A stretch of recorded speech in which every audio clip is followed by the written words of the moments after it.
এই উম্মত তো এক নেকি দিয়া জান্নাতে যাবে। কয় নেকি দিয়া? একটা নেকি দিয়া জান্নাতে যাবে এই উম্মত। অন্য উম্মতের কথা জানি না আমি, এই উম্মত এক নেকি দিয়া জান্নাতে যাবে। নবীর একটা আদর্শের কারণে জান্নাতে যাবে। সিরত মানি আদর্শ। আর এটা আমরা কদমে কদমে মোহতাজ। কেননা এই ছোট জীবনটা যদি গ্রহণযোগ্যতা পর্যন্ত পৌঁছাইতে হয় আল্লাহর কাছে, চাই নারী হই, চাই যুবক হই, চাই বৃদ্ধ হই, যেই মানুষই হই না কেন, যেখানেরই হই না কেন, যেই বাসারই হই না কেন, যেই বর্ণেরই হই না কেন, যেই পেশারই হই না কেন, যেই সোসাইটিরই হই না কেন, এই জীবনটাকে যদি গ্রহণযোগ্যতা পর্যন্ত পৌঁছাইতে হয় কার কাছে? দুনিয়া আলাদের কাছে না, মালিকের কাছে, যিনি এক ফোঁটা পানির থেকে অস্তিত্ব দিছেন, যার কাছে আবার আমাদেরকে ফিরা যেতে হবে। পালানোর কোনো সুযোগ নাই। এই জন্যই কোরআন আমাদেরকে বোঝায় আইনাল মাফার। আল্লাহ বলতেছে কোথায় ভাগবে তুমি, বলো কোথায় ভাগবে? কবির কথাই সত্য, যদিও নাকি পালাও তুমি আকাশেতে লাগিয়ে সিঁড়ি, সিঁড়ি লাগাও যদি আকাশে চলে যাও, তো আল্লাহ বলে তোমার বাগার কোনো সুযোগ নাই। কেননা ইল্লা বি সুলতান, ওইখানেও আমার রাজত্ব, এইখানেও আমার রাজত্ব, ডাইনো আমার রাজত্ব, বামে আগে পিছে উপরে নিচে সর্বত্র আমার রাজত্ব। আমার রাজত্বের বাহিরে যাওয়ার ক্ষমতা তোমাদের নাই। দ্বিতীয় কথা এটো, আইনা আনা মাআকুম আইনা মা কুনতুম, যেখানে যাবে ওইখানে আমি সঙ্গে থাকবো, আমাকে দূর করতে পারবে না। যদি করো তাহলে তুমি থাকবে না, তোমার অস্তিত্বই থাকবে না। কেন আমাদের ভিতরে আল্লাহ নাই বটে, কিন্তু আল্লাহর একটা পাওয়ার আছে যেটাকে রূহ বলে। কুলির রূহ মিন আমরি রব্বি, আল্লাহর একটা পাওয়ার, একটা সিফত, সবচেয়ে শক্তিশালী পাওয়ার যেটা, ওইটা আমাদের ভিতরে আল্লাহ ঢুকায় রাখছেন, যেটাকে আমরা রূহ বলি। কোরআনের ভাষায় রূহ বলে, বাংলা ভাষায় আত্মা বলে। যেটাকে আমরা আত্মা বলি ওটা আল্লাহর হুকুম ছাড়া কিছু না। আল্লাহ বলে ওটা মনে করে নাও আমি তোমার ভিতরে আছি, কেন এটা আমারই জিনিস। কুলির রূহ মিন আমরি রব্বি, আমাকে পৃথক করলে আর তুমি থাকবে না। তখন তোমার চক্ষু থাকবে আইন লা তানদুর, তোমার চক্ষু থাকবে দেখবে না। উদুন লা তাসমা, কান থাকবে শুনবে না।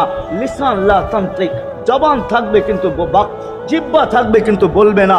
আকলুন লা তুমাইয়িজ, তোমার মগজ থাকবে ভালো মন্দ বুঝবে না। কলব লা তাতাফাক্কার, দিল থাকবে কিন্তু চিন্তা করার ক্ষমতা তোমার থাকবে না। ইয়াত লা তাফতিশ, হাত থাকবে ধরবে না। রিজল লা তামশি, পাও থাকবে চলবে না। তুমি হবে লাশ। লাশ। ওই আল্লাহ পর্যন্ত যদি গ্রহণযোগ্যতায় পৌঁছাইতে হয়, ওইখান থেকে বাহির হয়ে গেছি। ভালো তো বাসি, কিন্তু আগেরটুকু জানি না। ও মেরে দোস্ত, শুধু ভালোবাসলে চলবে না। আবু তালেবের চেয়ে বড় ভালোবাসা আপনার আমার ছিল না, ছিল না। সাহাবাদের মতো ভালোবাসা আপনার আর আমার নাই। আছে নাকি? হ্যাঁ, আবু তালেবের মতো ভালোবাসা ছিল। চলেন শর্ট করি। আবু তালেবকে নিজের হাতে আল্লাহ রসুল কবরে রাখছেন। যখন রাখতেছিলেন তখন চিৎকার দিতেছিলেন, আম্মি মা তারাক্তালি সাবিলা, চাচা কোনো রাস্তা রাখলেন না আমার জন্য। বলছিলাম কলেমা পড়েন, পড়লেন না। বলছিলাম ঠোঁটটা হেলান, হেলাইলেন না। বলছিলাম চুপ থাকেন, তাও থাকলেন না। সর্বশেষ একটা চিৎকার দিলেন, আলা মিল্লাতি আব্দুল মুত্তালিব, আব্দুল মুত্তালিবের ধর্মের উপরে চলে যেতেছি। এই কথা বইলা দুনিয়ার থেকে বিদায় নিলেন। চুপও যদি থাকতেন তো আমার জন্য কোনো সুযোগ হইতো। চাচা, ও চাচা, আমার জন্য কোনো রাস্তা রাখলেন না। ভালোবাসা কাজে দিবে না। এই জন্য চলেন জীবনটাকে গ্রহণযোগ্যতা পর্যন্ত পৌঁছাইতে হইলে কদমে কদমে মুহাম্মদুর রাসূলুল্লাহর আদর্শ লাগবে, যেটাকে আরবি ভাষায় সিরাত বলে, যেটাকে কেরিয়ার বলে। আল্লাহর রসুলের কেরিয়ার লাগবে, আল্লাহর রসুলের আদর্শ লাগবে, আল্লাহর রসুলের সিরত লাগবে, আল্লাহর রসুলের চরিত্র লাগবে।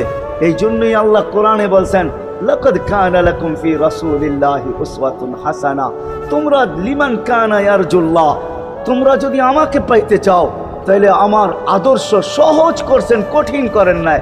আল্লাহ কঠিন করতে পারতেন, আল্লাহ সহজ করছেন। কেননা আসলে উদ্দেশ্য ছিল আল্লাহকেই মানা, আল্লাহকে মানা উদ্দেশ্য ছিল।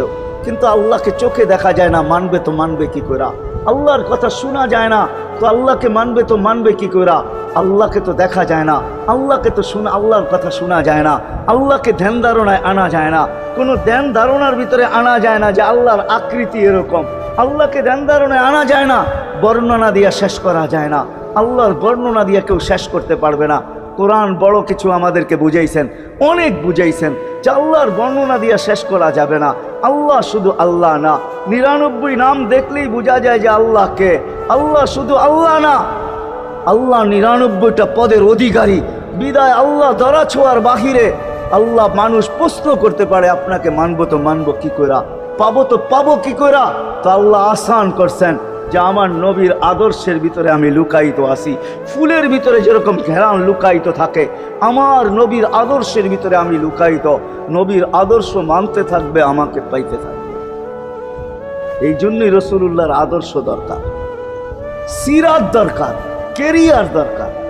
আর কেন আপনি আদর্শ মানবেন না? জীবনটাই তো আপনার জন্য আমার জন্য ছিল, ঠিক না? চোখের পানি ছিল তো আপনার জন্য, চিৎকার ছিল তো আপনার জন্য, রাত ছিল তো আপনার আমার জন্য, দিন ছিল তো আপনার আমার জন্য। দুনিয়ার কোনো মুহূর্ত নাই যেখানে যে আপনাকে আমাকে ভুলে গেছেন, এমন কোনো মুহূর্ত নাই। আরশে যাইও আপনাকে আমাকে ভুলেন নাই। যখন আরশে গেছে আমার বিবেক বলে ওইখানে হারায়া যাওয়া দরকার ছিল। মুসা আলাইহিস সালামকে আল্লাহ আরশ থেকে নিজেকে দেখানোর জন্য তাজাল্লি দিছেন। শুধু তাজাল্লি, আকৃতি না, তাজাল্লি দিছেন। 40 দিন বেহুশ ছিলেন, 40 দিন, 40 দিন। অথচ বন্ধু দুইজনে পাশাপাশি বসা, কাবা কাউসাইনি আও আদনা ফাতানা ফাতাদাল্লা ফাআওহা ইলা আবদিহি মা আওহা, পাশাপাশি বসা আছেন। তীর ধনুক থাকলে আপনাদেরকে আমি দেখাইতে পারতাম কতটুকু কাছে হয়েছিল। এরকম কাছে হারায় যাওয়া দরকার ছিল। আল্লাহ যখন জিজ্ঞাসা করছেন কি চাইতে আসছেন, আসআলুকা উম্মতি, এইখানে উম্মত চাবো না তো আর চাবো কি? এই সুযোগ পাবো আর পাবো কখন? এই টেবিলে উম্মত না উঠলে উঠবে কোথায়? এরকম কাছে হব তো হব কখন? এত কাছে পাবো তো পাবো কখন? এত কাছে হব তো হব কখন? এরকম পরিবেশ হবে তো হবে কখন? আপনি এরকম খুশি আবার হবেন তো হবেন কখন? আপনি আমাকে ডাইকা নিয়ে আসছেন, মেহমান বানায়া, আপনি মেজবান, উম্মত চাই। তা আল্লাহ জিজ্ঞাসা করছে এইখানে উম্মত? তো যুক্তি দিতেছে আনতা রব্বুল করিম আনান নবিয়্যুর রহিম কাইফা তুদাইয়ু হাদিল উম্মাহ বাইনাল কারীমি ওয়ার রহিম। শুরুতে আপনি, শেষে আমি। শুরুতে আপনি রব্বে করিম, শেষে আমি নবী রহিম। দুইয়ের মাঝে উম্মত জাহান্নামে চলে যাবে। আমি আমার মনকে বুঝাইতে পারবো না, আমি উম্মত চাই। আল্লাহ সান্ত্বনা দিতেছেন, কাসসামতুল কিয়ামাতা কিসমাইন, কিয়ামতকে 2 ভাগে ভাগ করছি। আমি জানি আপনি একাই চিৎকার দিবেন কিয়ামতের মাঠে উম্মতি উম্মতি বইলা, আর কেউ উম্মতকে স্মরণ করবে না। নবীরা তো মাকেও স্মরণ করবে না, বোনকেও স্মরণ করবে না, সবাই নাফসি নাফসি বলবে। আপনি উম্মতি বইলা চিৎকার দিবেন। বিদায় কিয়ামত আপনার আর আমার মাঝে ভাগ, আর কারো মাঝে না। সালতো তা সাফি তো সাফা, ওই দিন আপনি চাইতে থাকবেন, আমি দিতে থাকবো। আপনি সুপারিশ করবেন, আমি মঞ্জুর করতে থাকবো। লা ইউখজিকা ফি উম্মতিক, আপনার উম্মতের ব্যাপারে আপনাকে আমি লজ্জিত করব না। কোরআন আসছে আল্লাহর রাসূলের কাছে, আদ-দুহা ওয়াল লাইলি ইযা সাজা মা ওয়াদ্দাআকা রাব্বুকা ওয়া মা ক্বালা।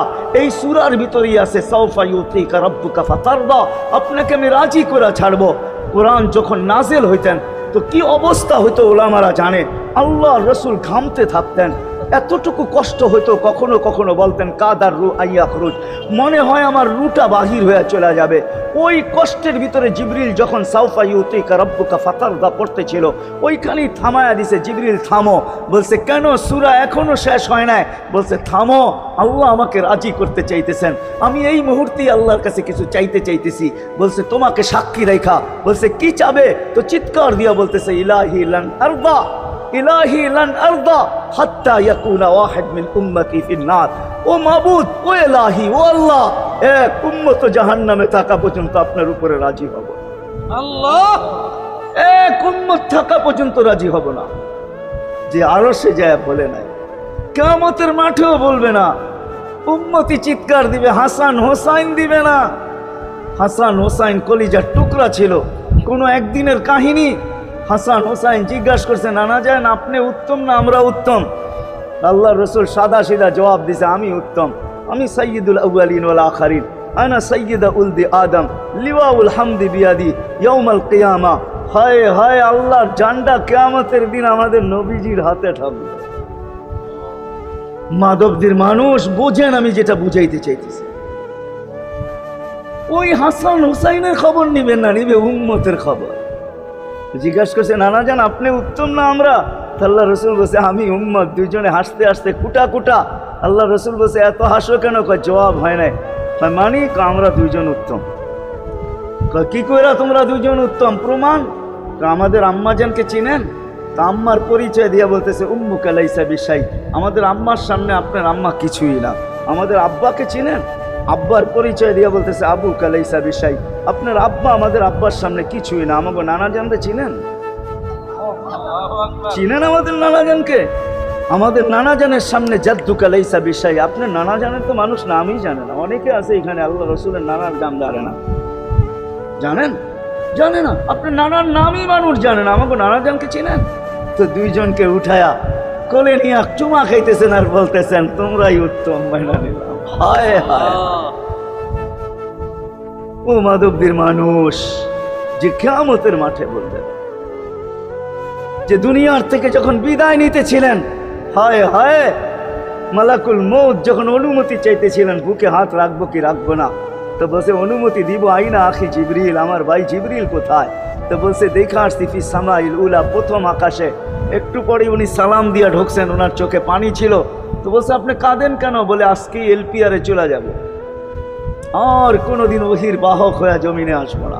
আপনার পরে কোনো নবী নাই, কোনো রসুল নাই, আমারও ওহির কাজ শেষ। ওহির সুবাদে কখনো কখনো নৈকট্যময় জায়গায় চলে যেতাম, আজ থেকে আর যাওয়া হবে না। আমার চোখে পানি। দীর্ঘ ১.৫ লক্ষ নবী, ৩১৩ জন রসুলের কাছে আমি নিয়ে আসছি। আজকে শেষ দিন, এই জন্য চোখে পানি। তো উনি উল্টা প্রশ্ন করছেন আপনার চোখে পানি কেন? জিবরিল মালাকুল মউত দাঁড়ায় আছে, অনুমতি চাইতেছে বুকে হাত দেওয়ার জন্য। এখনো এক প্রশ্ন বাকি। বলছে সেটা কি? বলে ফামান লিবাদিলি উম্মতি। অথচ ৯ ঘরে চুলা জ্বালানোর মতো তেল ছিল না।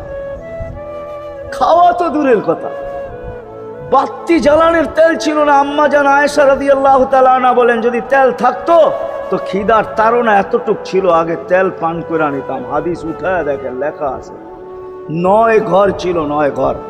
হাসান হোসাইন ক্ষুধার্ত ছিল, আলী ফাতেমা ক্ষুধার্ত। কারো জন্য কোনো চিন্তা নাই যে আমার পরে আমার ৯ ফ্যামিলির কি হবে, হাসানের কি হবে, হোসাইনের কি হবে, আলীর কি হবে, ফাতেমার কি হবে। যেই সময় চাইতেছেন ওই সময় বলতেছে জিবরিল আমার পরে উম্মতকে কে দেখা রাখবে?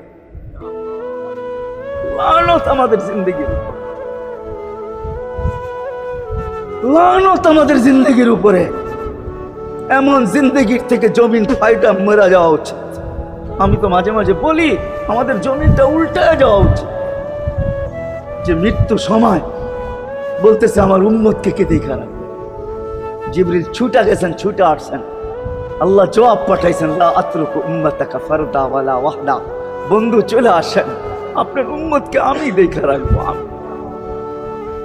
আমি দেখা রাখবো।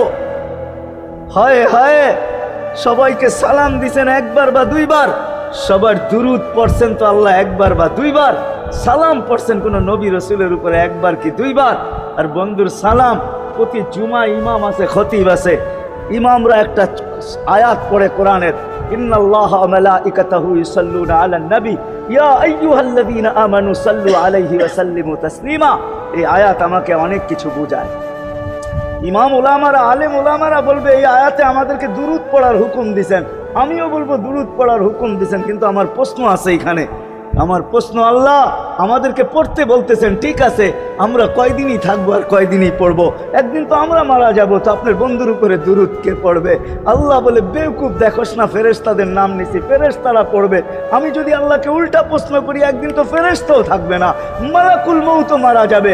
আপনি আরশের নিচে লিখেই রাখছেন ইন্নী কাতাবতুল মাউতা আলা মান তাহতা আরশি আল্লাযী হাইলা ইয়ামুত ফাহুয়া ফাওকা আরশি। আমার আরশের উপরে যে সে চিরঞ্জীব, যে নিচে আছে তাকে মৃত্যুর স্বাদ পান করতে হবে। একদিন তো ফেরেশতা মরে যাবে, আমাদের নবীজির উপরে দুরুদ কে পড়বে? আল্লাহ বলে গন্ড মূর্খ, তুই দেখোস না প্রথম আমার নামটা আল্লাহ লেখা আছে, ইন্নাল্লাহ, আমি আল্লাহ পড়তে থাকবো, আমি আল্লাহ চিরঞ্জীব, আমার বন্ধুর দুরুদ কখনো বন্ধ হইতে দেই না আর দিব না। হায় হায় হায় হায় হায়, ওই রসুল। আল্লাহ বলে উম্মতকে আমি দেখা রাখবো। জিবরিল বলতেছে ইন্নাল্লাহ ইয়ান্তাযিরুক, আল্লাহ আপনার অপেক্ষা করতেছে। উর্দু জগতে খুশির বন্যা বইতেছে। কেন? সব নাচতেছে উর্দু জগতে, এমনকি আরশ পর্যন্ত ঝুমতেছে। হাবিব ইউসিলুল হাবিব, আজকে বন্ধু বন্ধুর কাছে চিরদিনের জন্য চলে আসবে। খুশির বন্যা চলতেছে, অনুমতি দেন না। আল্লাহ উম্মতকে দেখা রাখবে যে মরার সময় চোখে পানি তো আমাদের জন্য পানি। চলেন শেষটা শুনায়া দিয়া শেষ করতেছি। লম্বা হাদিস আমি শর্ট করতেছি, তাহকিক উলামা একরাম করে নিয়েন, আমি শুনায়া দিয়া যেতেছি আপনাদেরকে। নফকা দুইটা হবে, প্রথমটাকে বলে কিয়ামতের জন্য, দুইবার সিংহায় ফু হবে, একবার ধ্বংসের জন্য, দ্বিতীয়টা হবে নফকাতুন নুশুর বলে এটাকে। দ্বিতীয়টা আমাদেরকে কবর থেকে উঠানোর জন্য হবে। কিন্তু সব মারা যাবে, আল্লাহ চারজনকে পয়দা করবেন কুদরত দিয়া। জিবরিল, মিকাইল, ইসরাফিল, মালাকুল মউত, চারজনকে পয়দা করবেন। জিবরিল আলাইহিস সালাম কাঁদতে থাকবে, তিনজন জিজ্ঞাসা করবে কাঁদো কেন? এখনই ইসরাফিলকে সিংহায়